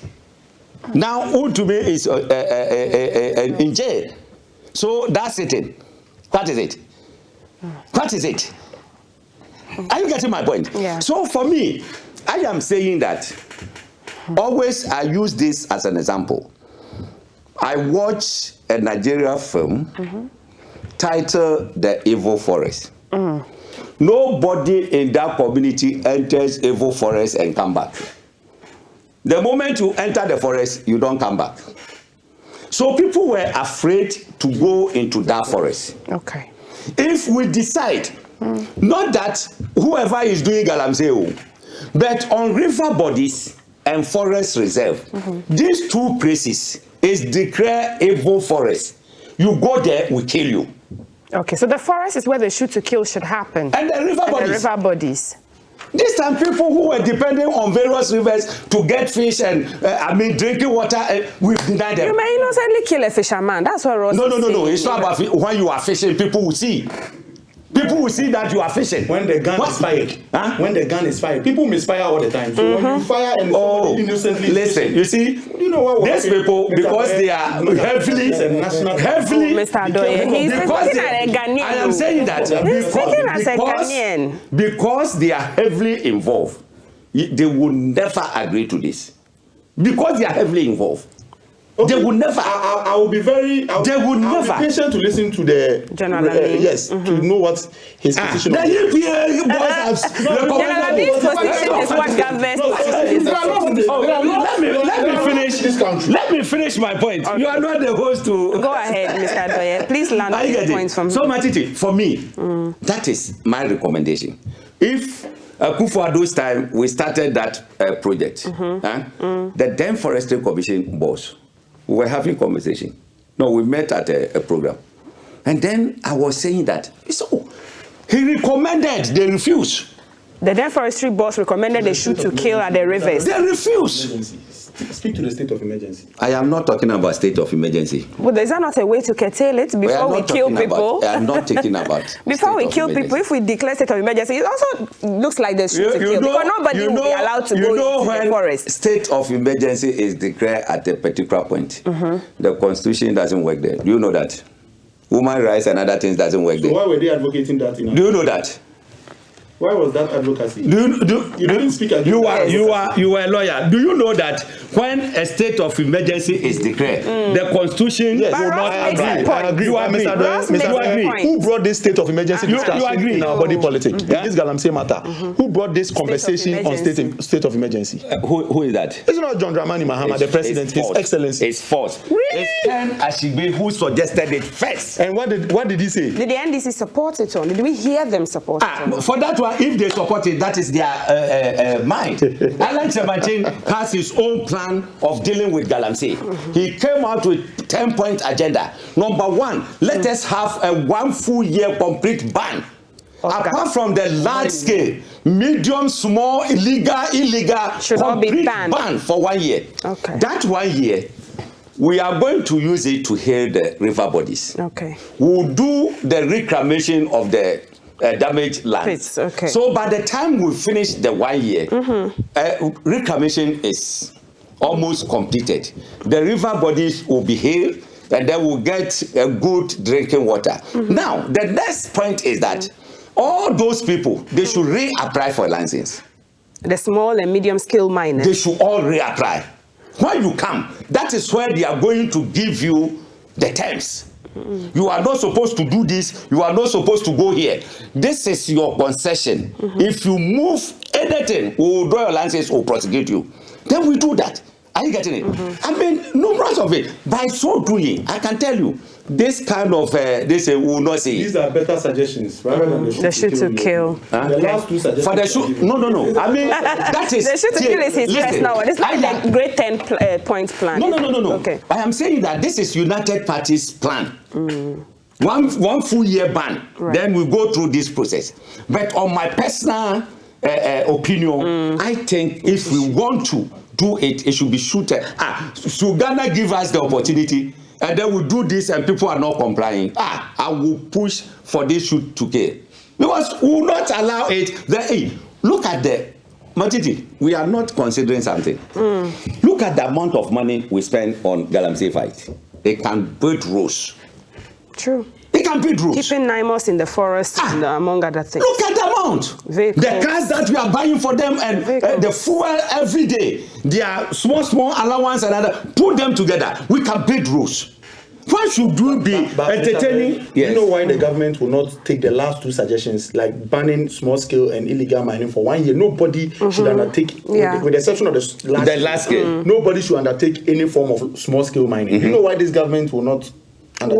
Why? Because the moment they came to government, do you know how many licenses have been issued to their own party people? It doesn't matter. So hold on. So this is a very laudable initiative that I think I support. Right. And if you put this on a national discussion, I think every well-meaning guy.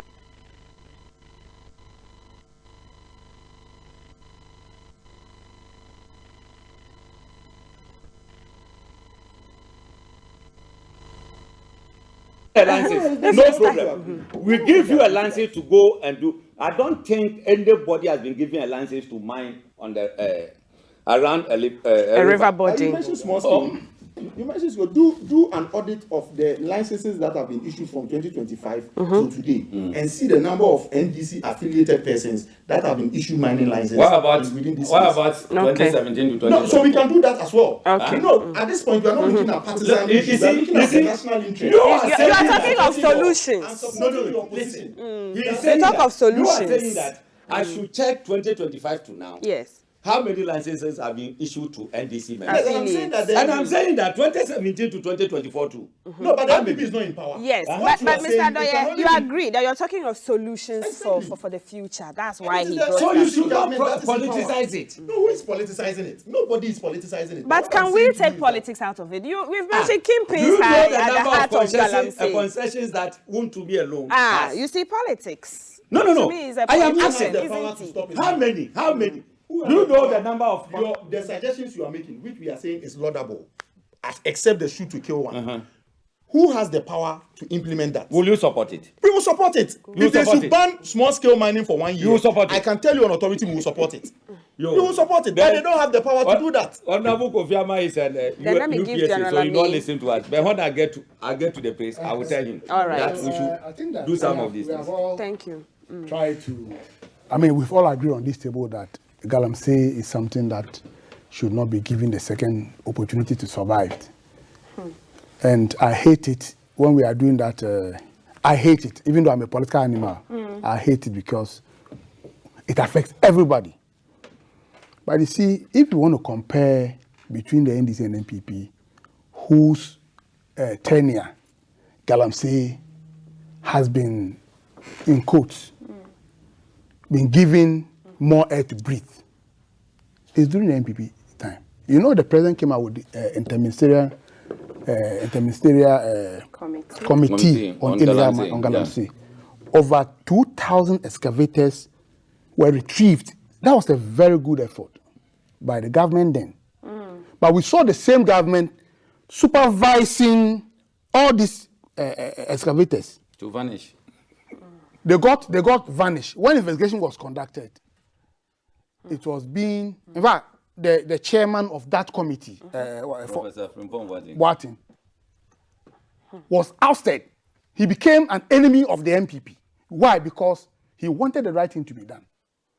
When he submitted the reports to the president, he refused to act on the reports. Do you know why? So he has to go public on it. That's one. Two, apart from the excavator being supervised in distribution for party people who were given lands, and that was also supervised by the presidency. Investigation has also been refused. I mean, they refused to do more investigation into the individuals who were involved in the distribution of those excavators. A woman was arrested, Aisha Wan, or was it Aisha Wan? The Chinese woman. The Chinese woman. Instead of prosecuting this woman, they have to repatriate her. Why? Because people who were, in the NPP, were working with her. In fact, really? yes, they were working with her. That's the report. And she Two, maneuvered to come back our again. brother Mahama, a military officer who dedicated his life, Major, to protect these people, was killed. What did we see?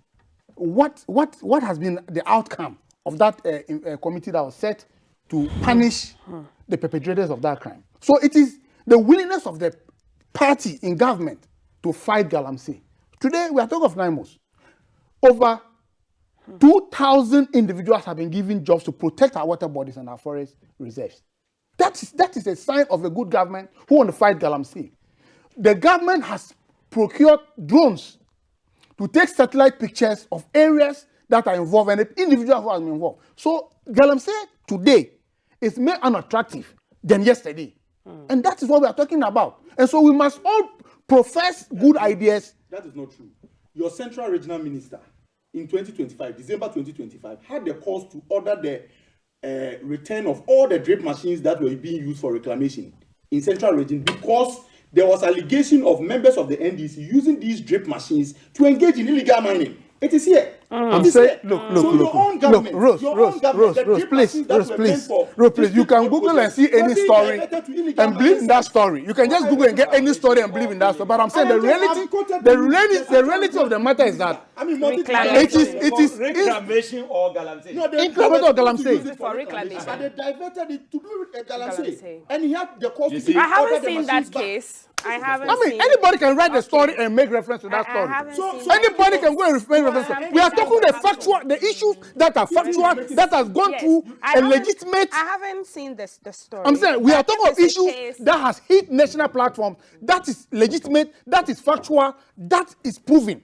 Not an allegation that you have always raised allegations here. You have not raised any substantial issue. I mean, you can just raise any story on that. Every allegation on illegal mining that affects them remains mere allegation. But when it is that of the MPP, they hurriedly go to court to do prosecution. We cannot fight illegal mining the way you want us to fight it. Why was Bernardo in his government? We cannot do that. You see, Bawumia was the vice president who was supposed to support the police council to fight Galamsey. So are you I'm coming. justifying? No, I'm not justifying. I'm saying that Bawumia, who was the chairman of the police council, who was supervising the activities of police service, do about Frimpong Boating's report. When members of the MPP were cited, Mr. Doye, The story about the central region. Stop what they're talking about. I'm saying that there was a committee report that was financed by the state. That was commissioned by the president, and the president had a report on the issues of all of that. Who was more? We are talking of things that happened time past. Oh, let me read. Let me read. The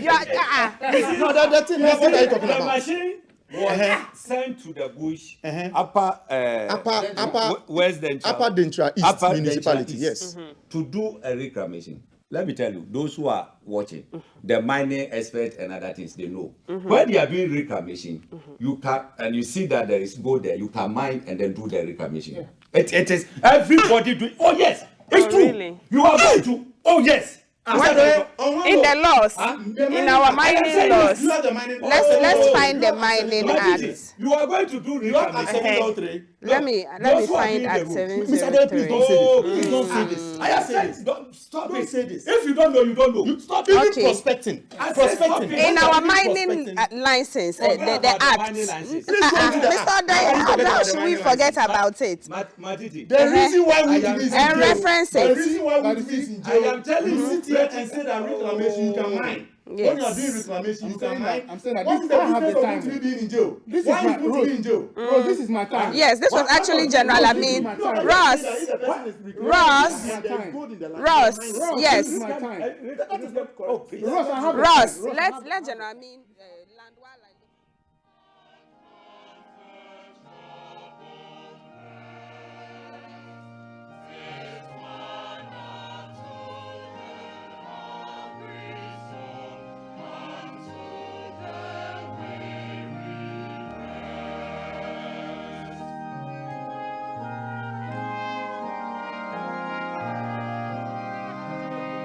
And you sit down here.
They are giving Ghanaians the must mandate. know. Hold on. They must know Ghanaians the truth. must So know. that when you are doing your comparison, Ghanaians must know. Yes, I agree with Ross that we are talking of the future. So the future. Ross is talking about the future.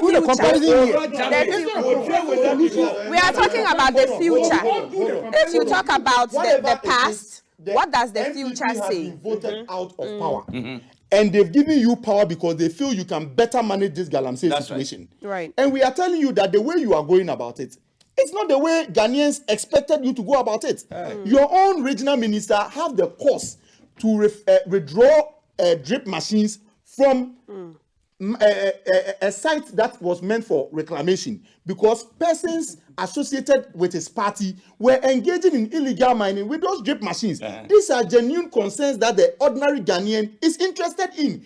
The way to handle it is not to say that the MPP engage in illegal mining, so that should continue. We are not in power. Nobody's saying that here. You started the comparison. And I'm If saying if you say if a minister sees that a machine is being used for Galamsey Instead of reclamation. and then recall the machine, what is it? Is it not responsibility? well, Under MPP, were they able to recall?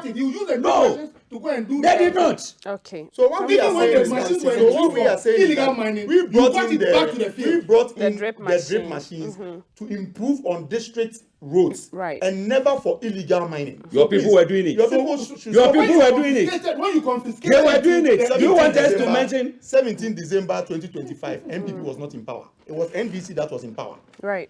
So NDC brought the drip machines. It was MPP that brought the drip machines. But he's saying that it's When? usage. When? It's usage. Okay. I was just trying to find the Mining Act on reclamation and what Mr. Doyle was saying as to Matiti, you can I've made mine a statement. while yes. I made a But you statement. see, Titi, let me tell you something. Woon to me is in jail today Right. because the position of the law was that even if you were granted the concession and you were doing reclamation, you cannot undertake mining activities. Was that not the case? that's one of the cases. Hold on. That's Hold one. on. Hold on. Hold on. Several Hold on. you- Because you- you yes, are giving let a me- license to reclaim a land, Yeah. and you are giving a license to mine. mine. There are two separate Different licenses that are given.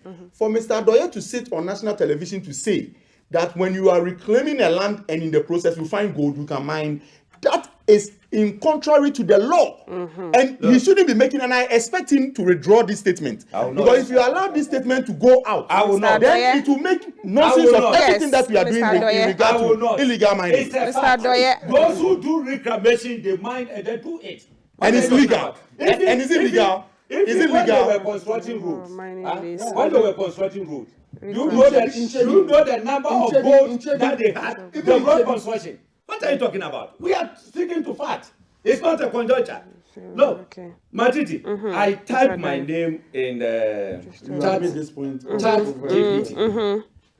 And then I said, when was Hobson caught on Galamsey in Ghana? Okay.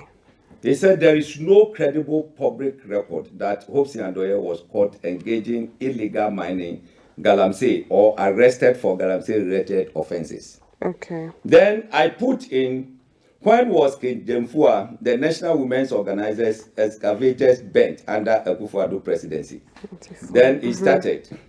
That May 2021, during President Nana Akufo-Addo administration, as part of the renewed anti-Galamsey campaign known as Operation Hot, 16th May 2021, a military task force raided mining sites at Labikrum, Dompem, and then Pamine, all in Atiwa West District, Eastern Region, and bent about 20 excavators.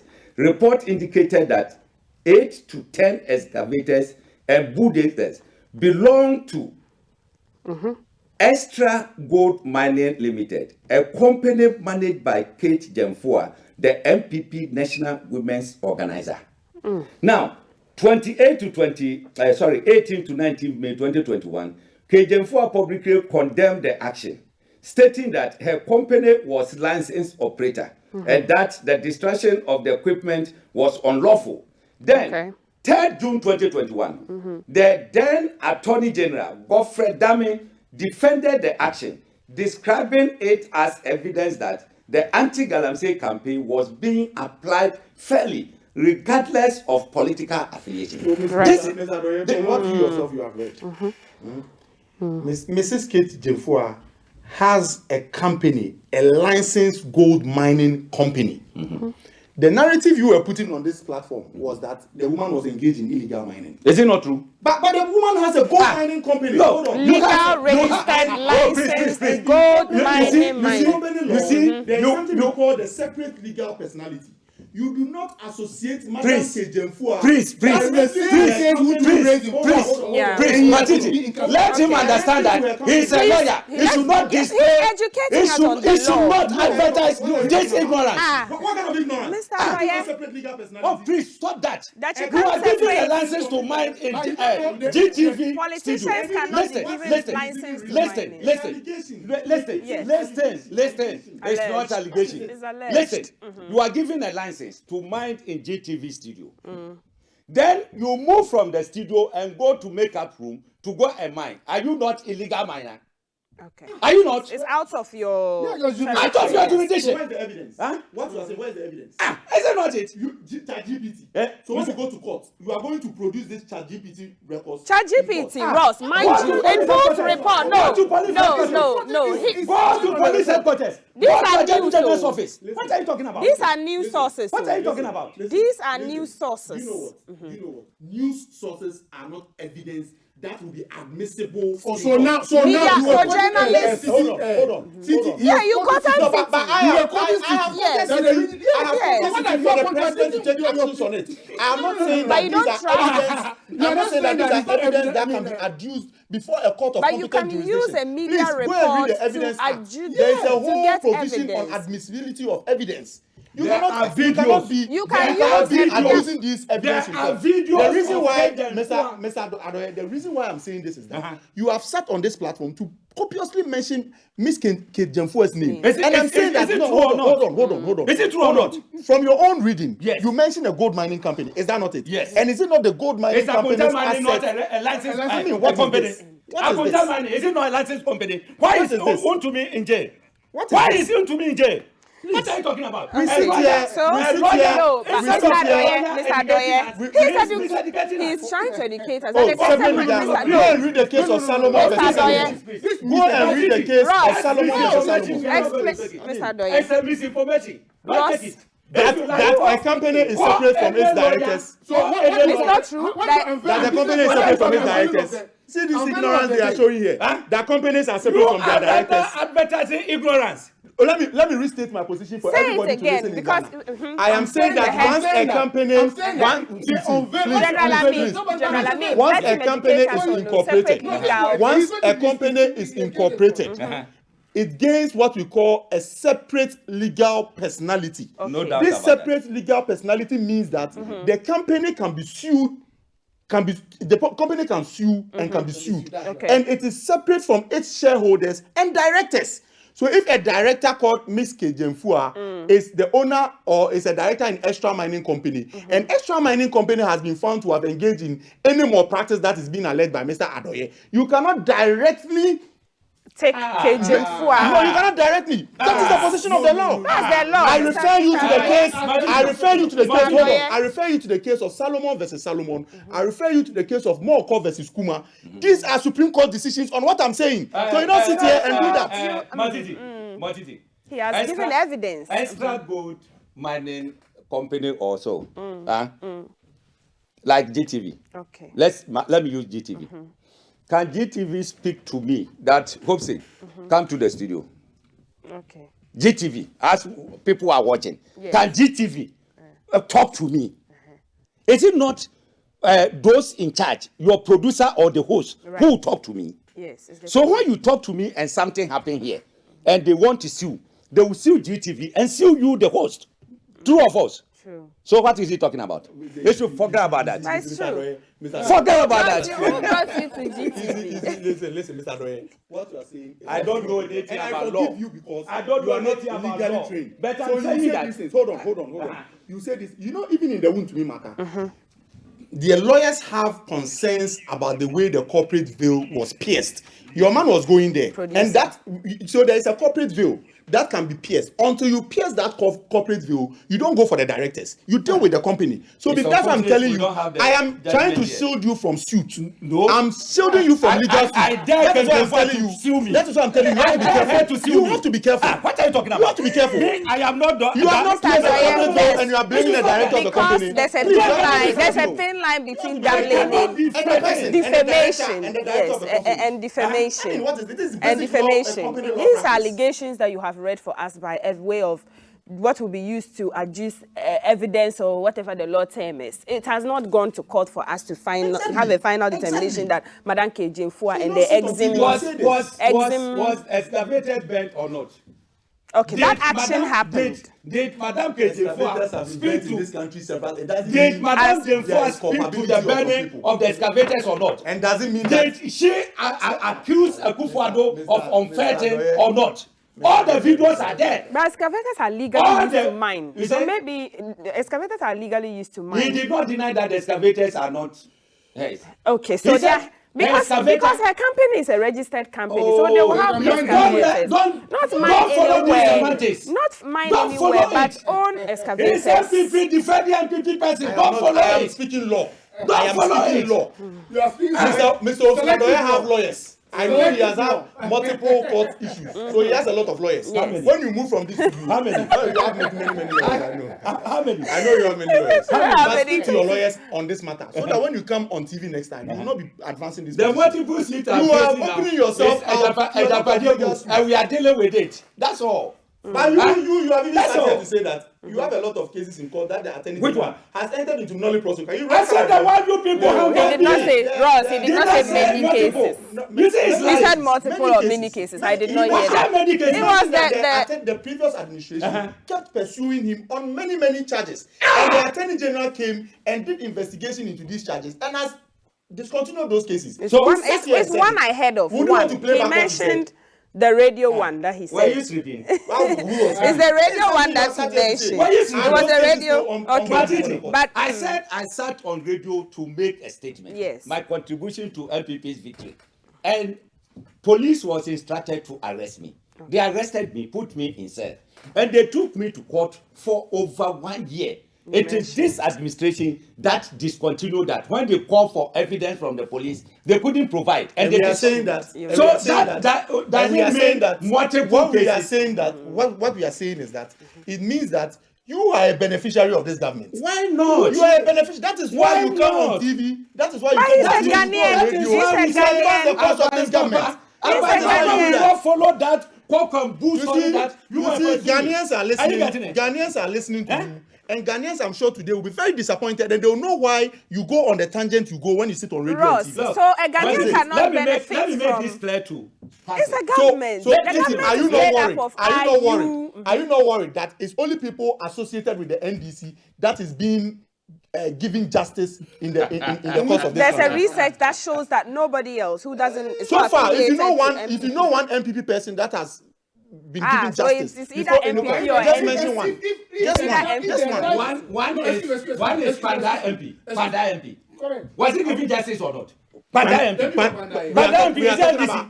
Is he NDC? Hold on. You said to give one, and I'm giving you one. Put it in perspective. The issue of the Panda MP. Listen, the issue of the Panda MP. The guy fairly won his elections. You took the guy to court. A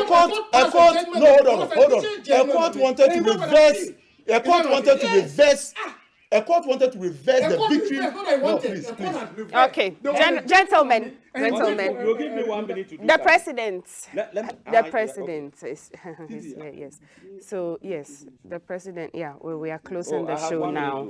Yes, the president is in. We're waiting for the arrival of the first gentleman of the land, and that his entourage just driving in straight to the UPSA auditorium where the memorial lecture, the memorial interfaith service will be held. And as you can see, keenly stakeholders, chiefs, family of the fallen eight alike waiting to receive the president. So you realize that the program lineup will start with the prayers, among other things, the speeches from the Chief Justice, the Speaker, the Vice President, the Church Triumphant, head of Church Triumphant will be there, opening sentences, Holy Quran recitation, congregational hymn, among other things. And that's what you're seeing on the screen. So thank you so much, gentlemen.